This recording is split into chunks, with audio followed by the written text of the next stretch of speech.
I personally believe that since many attended from different denominations, Roman Catholics, Iglesia ni Cristo, born again, I personally believe that when salvation, it does not necessarily mean that if you belong to this religion, you will not be saved. I personally believe that there will be people from other religions who will be saved. Do you share me the same belief, sir? I do believe also in the premise that those people from other religions were not given the opportunity to hear the rightful gospel of Christ. But if you have heard the rightful gospel of Christ, the true and undefiled gospel, and besides hearing it, you stayed in that religion, and you did not join the true group, then you will not be saved. And that is logical. But if you are not given the opportunity to hear or to know the true group or the true religion or the true church, then you are with good conscience believing in God in other religions, you might have a chance to be considered by God in the last days. Kasi God is merciful enough to show mercy unto those to whom He wants to show mercy according to the Bible. Sabi ng Diyos, maaawa ako sa gusto kong kaawaan, mahabag ako sa gusto kong kahabagan. And if God's mercy will prevail, wala na tayong pakialam doon. He can do whatever He wants to because He is God.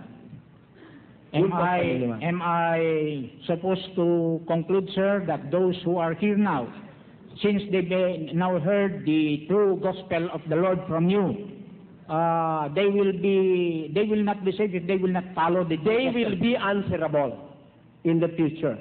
If you have heard the true gospel of Christ and you ignored it and you did not believe on it, according to 124 of the book of Proverbs, it says, 124 of Proverbs. Basa. Sapagkat ako'y tumawag at kayo'y tumanggi. Aking iniunat ang aking kamay at walang makinig. Kundi inyong iniuwi sa wala ang buo kong payo at hindi ninyo inibig ang aking saway. Ako naman itatawa sa kaarawan ng inyong kasakunaan. Ako'y manunduya pagka ang inyong takot ay dumarating. Pagka ang inyong takot ay dumarating na parang bagyo at ang inyong kasakunaan ay dumarating na parang ipo-ipo. Pagka ang hirap at hapis ay dumating sa inyo. Kung magkagayoy, tatawag sila sa akin, ngunit hindi ako sasagot. Hahanapin nila akong masikap, ngunit hindi nila ako masusumpungan. That is damnation. It is pronounced by God Himself, according to Him, because I have called, and yet you refused. I have stretched out my hand, and no man regarded. But ye have set at naught all my counsel, and would not none of my reproof.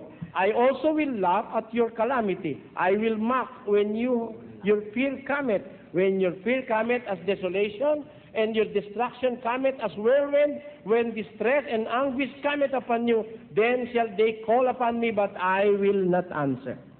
It appears, brother, that those who have not heard would be in a better position because they are no longer responsive. Yes, and that is biblical. 2 Peter chapter 2. Pakibasa.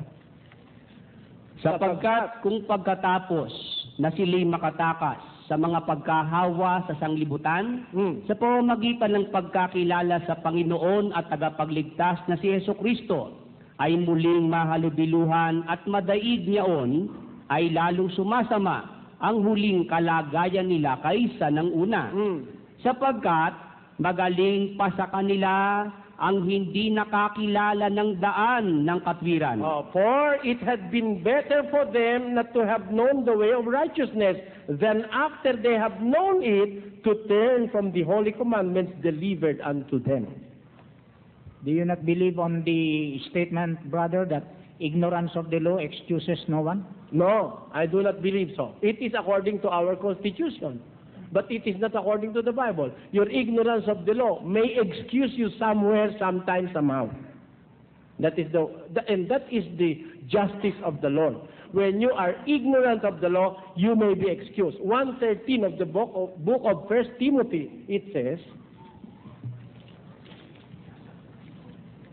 Bagaman ng una, ako'y naging mamumusong at manguusig at mga alikusta. gayon may kinahabagan ako, Bakit? sapagkat yaoy ginawa ko sa di pagkaalam. Who was before a blasphemer and a persecutor and an injurious, but I obtained mercy because I did it ignorantly. Therefore, ignorance of the law of God will excuse you somewhere, sometime, somehow.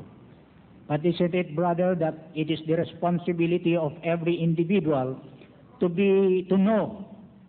It is not his responsibility to be ignorant, but it is his responsibility to know what is right. Yes. It is the responsibility of every individual to know and to search for the truth and for his God. 17:26 of the book of Acts. It says, Upang kanilang hanapin ang Diyos. Baka sakaling maapuhap nila siya at siya'y masumpungan. Bagaman hindi siya malayo sa bawat isa it sa is your atin. responsibility to look for your God. Hanapin nila ang Diyos. Baka sakaling siya'y masumpungan, bagaman hindi siya malayo sa bawat isa sa atin. Ang sabi po ron. Is okay? So we can conclude, brother, that it is better to know rather than to be ignorant. Yes. Okay, thank you very much. Yes, of course.